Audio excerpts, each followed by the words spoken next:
Muito bem, boa noite a todos. Agora oficialmente dando aqui o nosso início, Pão Nosso de Cada Dia 2022, série nova, trabalhando aqui com o Instagram e também depois colocando no meu canal A Palavra Responde. Bom, a leitura de hoje, como eu já disse para vocês, estou acompanhando de um amigo meu.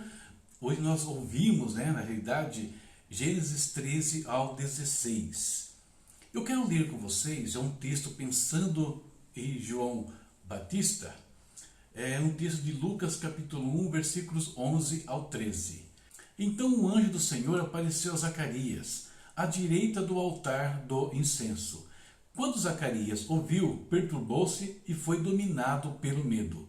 Mas o anjo lhe disse: Não tenha medo, Zacarias, sua oração foi ouvida. Isabel, sua mulher, lhe dará um filho, e você lhe dará o nome de João. Muito bem.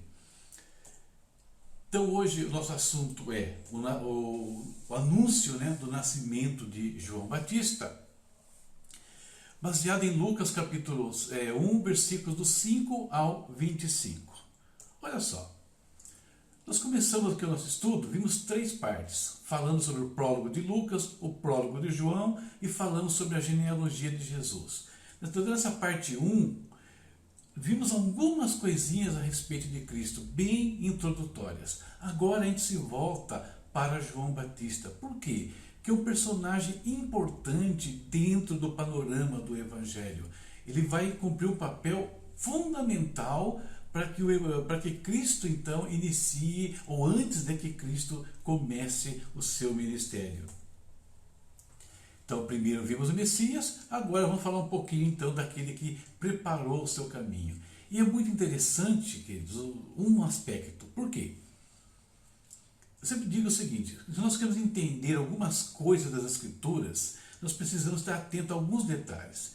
Se nós vamos estudar lá no final dos tempos o anticristo e o falso profeta, nós temos que entender perfeitamente o que está diante de nós aqui. O Cristo e o seu profeta. Por quê? Porque um espelha o outro. O anticristo e o falso profeta vai espelhar Cristo e João Batista. É a mesma coisa, só que com propósitos e sentidos inversos, de acordo com nós sabemos que vai ocorrer no final dos tempos. Então, falando sobre João, quero comentar alguns aspectos e alguns pontos aqui de informação para a gente e também algumas lições que nós podemos tirar desse evento para a nossa vida espiritual. Vamos falar primeiro do aspecto religioso. Zacarias e Isabel, diz o texto aqui de Lucas 1, 5 ao 25, que eles eram justos. Pessoas consideradas justas diante de Deus, consideradas justas por Deus. O mesmo acontecendo com, depois, Maria e José. Então, esses 2 casais são agraciados por Deus, recebem ali uma incumbência da parte de Deus, porque alcançaram graça diante do Pai. As suas vidas agradavam ao Senhor. Se nós queremos ser instrumentos de Deus nesse mundo, se nós queremos fazer a diferença, nós precisamos ter um caminho, ter uma conduta que o Pai se agrade de nós também. Senão, nada vai acontecer. Não teremos tamanho privilégio. Então Deus escolhe 2 casais aqui. O primeiro estamos vendo, depois vamos falar sobre Maria e José, para mudar a história do seu povo e mais, mudar a história do mundo. Nós estamos aqui hoje, 2000 anos depois, falando do que Deus fez na vida de Zacarias e de Isabel. Olha que coisa interessante e importante. Fala ainda o texto que Zacarias ele pertencia à ordem de Abias. O que era um sacerdote que pertencia à ordem de Abias? Para entender isso aqui, nós precisamos voltar a 1 Crônicas 24. Quando Davi ele elabora a planta do templo, quando ele organiza todo o serviço do templo ali, para os sacerdotes, para os levitas, para os cantores, porteiros, etc., ele estabelece que o sacerdócio aconteceria em turnos de 24 horas. cada grupo de sacerdotes trabalhando 1 hora no templo. E Abias, no caso aqui, naquela época, ele foi a 8ª ordem que Davi estabeleceu, por sorteio inclusive. 8ª ordem entrava no templo entre 1 e 2 da manhã, porque o templo funcionava 24 horas. E aqui tem uma coisa bem interessante, porque também se liga ao Apocalipse. Os 24 anciãos lá do Apocalipse eles são, vamos dizer assim, o antítipo do que Davi faz aqui no templo. Aqui havia um turno de 24 horas de sacerdotes. Lá tem 24 anciãos na presença de Deus. As duas coisas estão ligadas, mas aí é estudo de escatologia, tá? Não é para hoje. Então, o casal justo, que pertencia à ordem de Abias, eram levitas, portanto, né, no caso, mas eram também idosos. Um casal de idosos, né? E para complicar um pouquinho mais, Isabel era estéril. E aí, idoso e estéril, pensamos em quem? Abraão e Sara.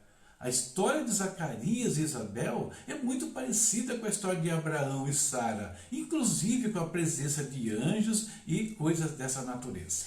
Tá? Então, havia uma situação ali.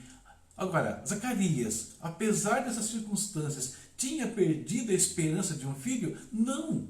Nós vamos ver aí que a presença do anjo ali durante o serviço sacerdotal era justamente uma resposta às orações que ele tinha feito. Então, esse é um ponto importante a gente pegando e somando, né, esses detalhes. Essa parte religiosa. Agora, tem a parte histórica também, tem algumas coisas bem interessantes. Primeiro, fala que tudo isso aconteceu nos dias de Herodes, né? Herodes o Grande. Ora, Herodes governava a Judéia. Eu não sei se vocês já tiveram esse tipo de problema. Eu tive. Quando eu me converti e comecei a ler o Novo Testamento, eu percebi que logo no comecinho, aqui, como estamos lendo agora, aparece o nome de Herodes. Aí você caminha um pouquinho mais, chega quando João Batista já, nos seus 30 anos, vai iniciar o ministério, tem Herodes lá de novo. Aí chega, Jesus também fala com Herodes. Aí você vai para o livro de Atos, vê Paulo também diante de Herodes. Isso confundia um pouco a minha cabeça. Então, eu só fui tirar essas dúvidas quando entendi que Herodes não era uma pessoa. Os Herodes eram uma família. Então, para que, se alguém tem dúvida ainda nesse sentido, eu queria falar um pouquinho sobre os Herodes hoje, tá? Vamos lá, quero falar um pouquinho, uma visão básica sobre essa família que governou a Judéia desde antes de Cristo e até praticamente quando o povo de Israel foi destruído por Roma. Então, começando com Herodes o Grande. Ele não foi o primeiro Herodes, tá, pessoal? Herodes o Grande, ele tinha o seu pai, Antípater, que já governava ali aquela região antes mesmo dele. Mas para nós conhecemos bem a partir desse homem aqui, Herodes o Grande, que aparece lá em Mateus capítulo 2, versículo 3, quando os magos, né, chegam a Jerusalém buscando o menino Jesus. É Herodes o Grande que vai receber os magos. É esse Herodes aqui, o mesmo que mandou reformar o templo de Jerusalém. Por isso que o templo dos dias de Jesus é conhecido como o templo de Herodes. É esse Herodes que mandou matar as crianças de Belém quando ele percebeu que os magos não voltaram para dizer a ele onde estava o menino Jesus. Um homem cruel, extremamente cruel. Para você ter uma ideia, ele matou a esposa dele, Mariane, e os seus 3 filhos para evitar ali problemas com o seu lugar no trono. Então, ele fez uma série de situações assim, bem cruéis no meio do povo de Israel. Herodes o Grande teve 4 filhos. Herodes Arquelau, que aparece em Mateus 2,22. O Arquelau é aquele que estava governando a Judéia quando Maria e José voltam do Egito.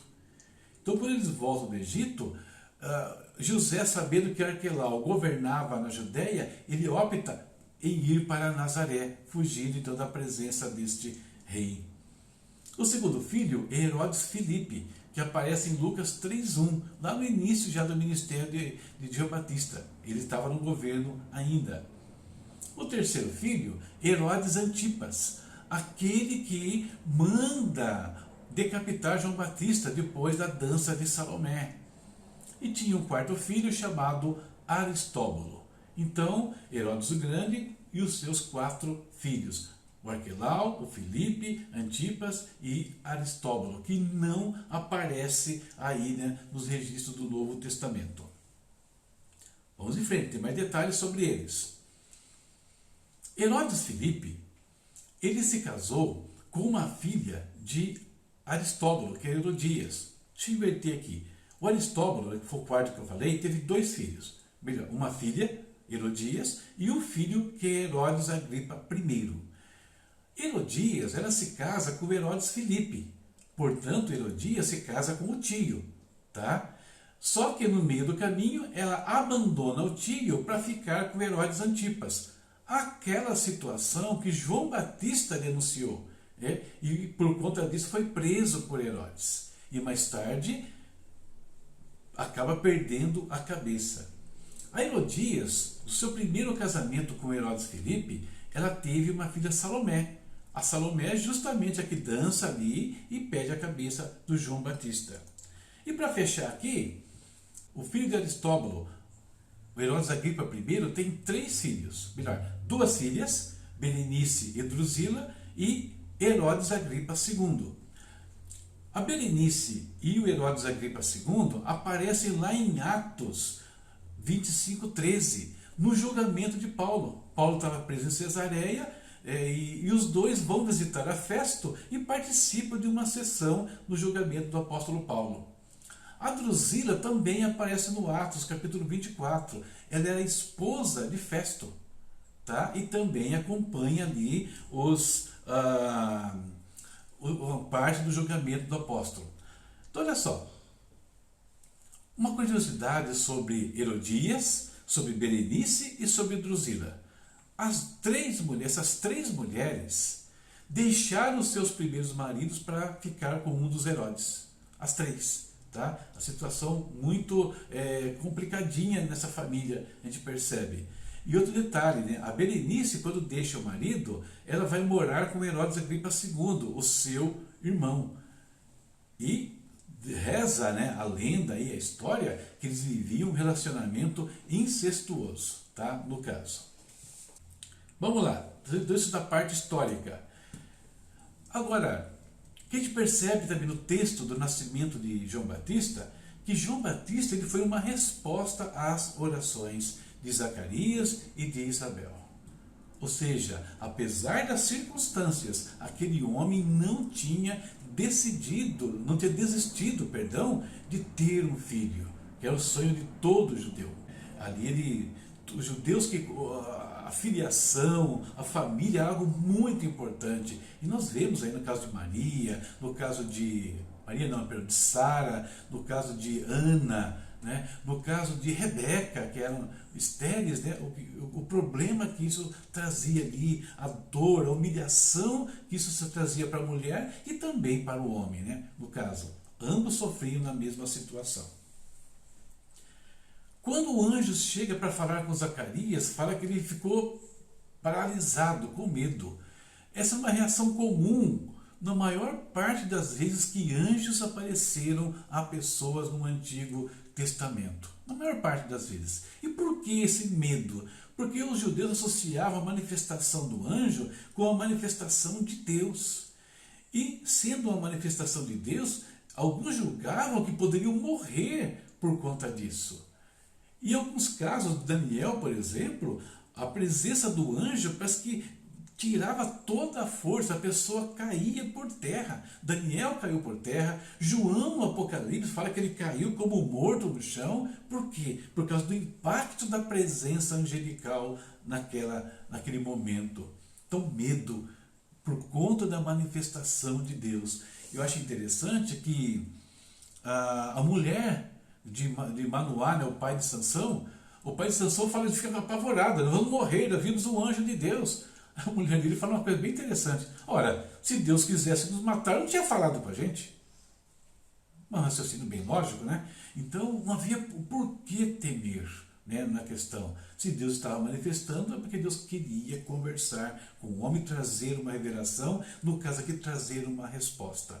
Não quer dizer que todas as orações do Antigo Testamento ou dos dias de hoje vá aparecer um anjo na nossa frente. Não é isso. Mas os anjos estão por trás dos processos. Por quê? Hebreus 1,14 diz que eles são espíritos ministradores para servir a favor daqueles que hão de herdar a salvação. Então, a participação do anjo é muito efetiva, né, nas Escrituras. E nos dias de hoje também. É que nós somos muito materialistas, né? Nós temos dificuldade, às vezes, em ter uma experiência real com Deus dessa forma. Aspectos proféticos sobre João Batista.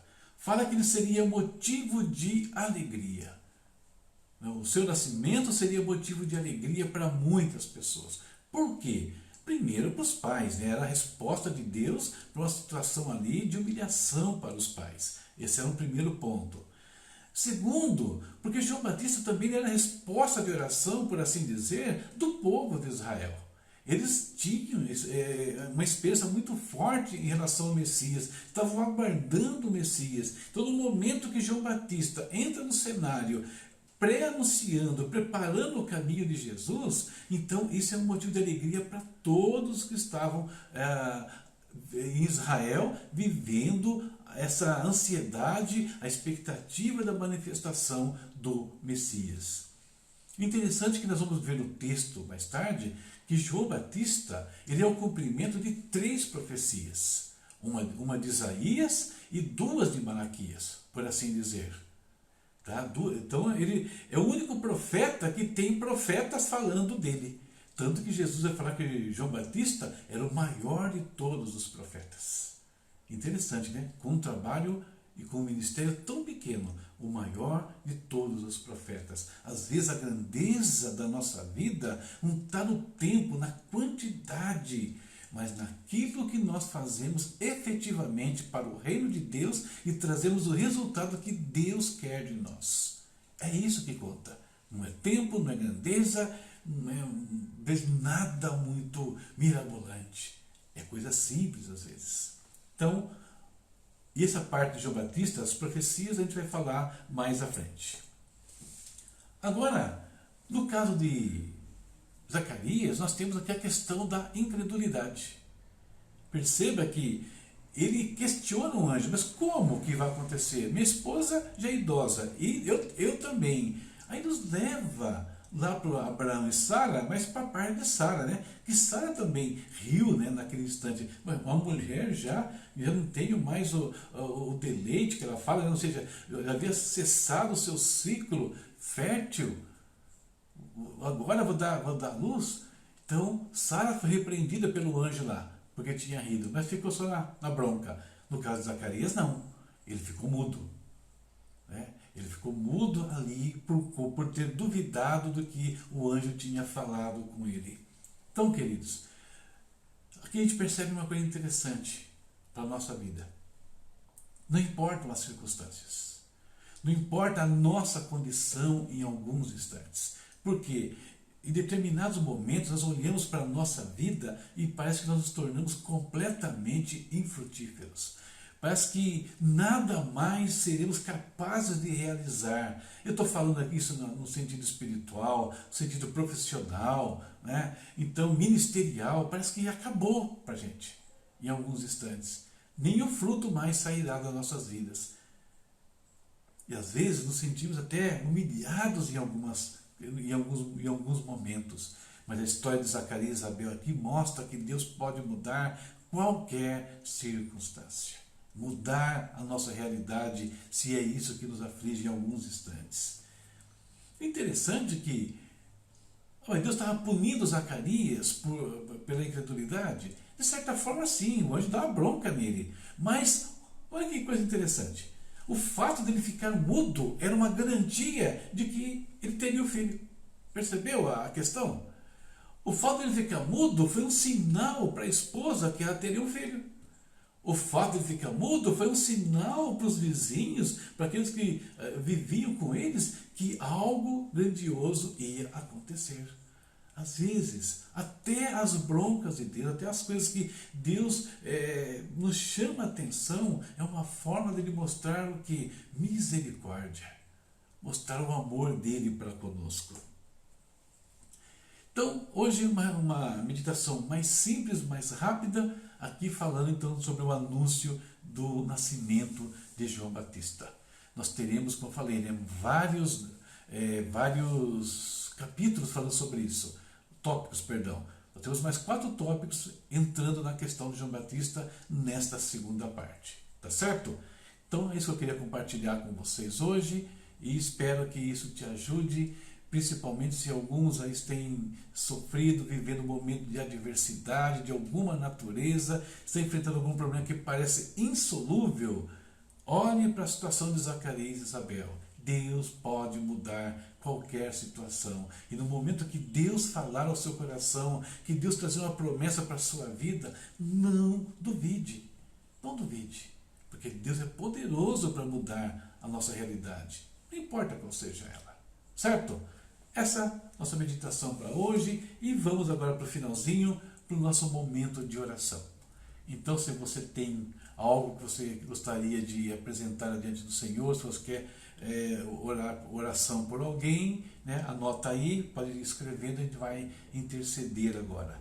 Ontem oramos por várias pessoas, né, por situações diversas aí de problemas de saúde, problemas de vícios e assim por diante. Se tem mais alguma coisa, então vamos lá, momento de oração. Pai eterno, em nome de Jesus, nós nos curvamos na Tua presença nesse instante. Ó Senhor, nós te adoramos, ó Pai. Nós te bendizemos porque Tu és o nosso Deus forte. Tu és aquele que não retiras a sua mão de sobre as nossas vidas. No Teu altar, Senhor, colocamos nossas famílias nesse instante. Colocamos, Senhor, cada um, Pai, cada vida que precisa do Teu toque na área da saúde. Deus, visita aqueles que estão enfermos, que estão acamados nos hospitais, ou mesmo nas suas casas, Senhor. Visita-os, meu Pai, em nome de Jesus. Visita, Senhor, José Roberto, lá de Santa Catarina, o Vitor, Senhor, que estão lutando contra o câncer, mas a luta não é deles, a luta é do Senhor, que já levou tudo sobre si no Calvário. Por isso essa bênção nós impetramos sobre eles agora, a saúde, em nome de Jesus. Traz consolo, Senhor, na vida do Leandro, que perdeu sua tia. Traz consolo naquele casal que foi citado ontem aqui, que perdeu o filhinho, meu Deus. Pai amado, tenha misericórdia. Traz libertação das drogas, Senhor, como pediu ontem o Gilmar também, meu Deus. Senhor, querido, tenha misericórdia do Teu povo. Tenha misericórdia da Tua igreja. Abençoa os pastores, líderes, os membros, revestindo com o Teu Santo Espírito, trazendo sabedoria, ousadia, para que sejam instrumentos nas Tuas mãos para mudar a nossa nação. Nação que nós clamamos aqui, Pai. Sara, Senhor, restaura a vida espiritual sobre o Brasil, meu Deus. Que caiu todo o principado do engano, principado da maldade, da violência, da corrupção, Senhor, da cegueira espiritual. Oh Deus, em nome de Jesus, nós te pedimos, guarda, Pai. Ora, Senhor, lembrando aqui da irmã Lourdes, Deus, que o Senhor visite a vida dela, visite a vida da pastora Rosângela também, a vida do Fábio com a sua família, meu Deus. Em nome de Jesus, guarda todos, meu Pai. Nos dá, Senhor, um descanso abençoado agora, que tenhamos a presença do Senhor, que tenhamos, Senhor, os Teus anjos nos guardando, como guardou ali, como abençoou a vida de Zacarias. Em nome de Jesus, amém. Amém, queridos. Terminamos a nossa reflexão hoje e amanhã, recado importante, amanhã eu vou pregar numa igreja aqui próximo de casa, então eu vou atrasar um pouquinho. Então amanhã, o Pão Nosso de Cada Dia, às 22h30, tá? Mas só amanhã. Normalmente será sempre às 22 horas. Combinado? Então, 22h30 amanhã, vamos falar sobre, deixa eu olhar aqui, qual é o assunto de amanhã, o tópico número 5, né? Anúncio do nascimento de Jesus. Vimos hoje o anúncio do nascimento de João Batista. Amanhã a gente vai falar sobre o anúncio de Jesus. Se você quiser acompanhar a leitura, o áudio, lá no nosso portal, A Palavra Responde, amanhã estaremos vendo Gênesis, capítulo 17 ao 20, tá bom? É isso aí. Deus abençoe todos vocês, tenham uma ótima noite e até amanhã, 22h30. Exatamente isso. Deus abençoe a todos.